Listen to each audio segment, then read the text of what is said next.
Josh, drink this. Make you feel better. Just take a sip of this. Okay, before we get to what happened when I drank the tea, let's back up a little bit. I know a lot of you came from TikTok and think you have the whole picture, but trust me, there's a lot more you haven't seen. So be sure to watch the entire video for never before seen footage. Trust me, you'll want to see it. Also, if you'd like to be part of the J Squad, all you have to do is like, comment, share, and ring that bell. That way, you'll know the second my videos drop, you'll be the first to see them and the first to leave the best subscriber comments. Speaking of which, let's shout out my favorite subscriber comments from the last video. Woo! Let's go! And don't forget to leave your comments so I can pick out my favorites for the next video. Oh, and by the way, as an added bonus of being part of the J Squad, I'm offering an exclusive discount on all merch and books. Just tap the link in the description to get your coupon code today. Okay, now let's get to it. I've been spending a lot of time with my neighbor. She is awesome and has taught me so much. But about a week ago, something weird happened. I couldn't focus on anything. I couldn't eat, I couldn't sleep, I couldn't work, I couldn't read. I couldn't even listen to music without the image of her face pounding in my head. I didn't know what it was. I had never experienced this before. I was drawing her name, thinking of us together, marriage, everything. It was crazy. And it was driving me crazy. It was literally the only thing I could think about, no matter what I did, day and night, dreams and waking life. I thought about calling a doctor, but that's when I remembered that she offered me some tea at her house. What was in that tea? Needless to say, I was a little wary, so I did some research of my own. That's when I pulled out my own book. Inside, I read that love spells were almost always given in liquid form. With the little amount of space I had in my brain that wasn't thinking about Bronwyn, I thought it must be a spell. So I invited her out to lunch so I could talk about it. Okay guys, here's some never before seen footage. This is the conversation I had with Bronwyn before our food ever even showed up. Check it out. So was that like some kind of love spell in the tea?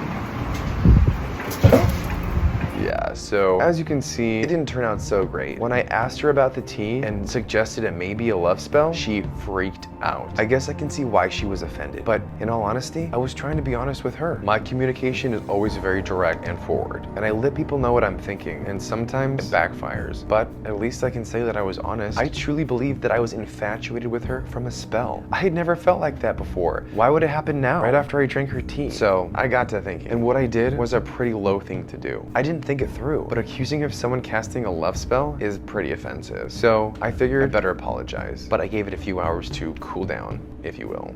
Later that day, I went over to her house and knocked on her door. She opened it, and when I went to talk, nothing came out. She thought I was playing some sort of joke on her, but I definitely wasn't. I was trying to talk, and I couldn't. It was terrifying. So I rushed home and made my second huge mistake. Now, let's just give you a little example, okay? Let's say you're studying to be a surgeon, but you haven't gone all the way through school, right? And somebody asks you, hey, do you want to operate on my leg? And you say, why not? I know what I'm doing. I've got the book. See where I'm going here? Anybody who doesn't know what they're doing definitely shouldn't do what they think they should be doing if they don't know what they're doing.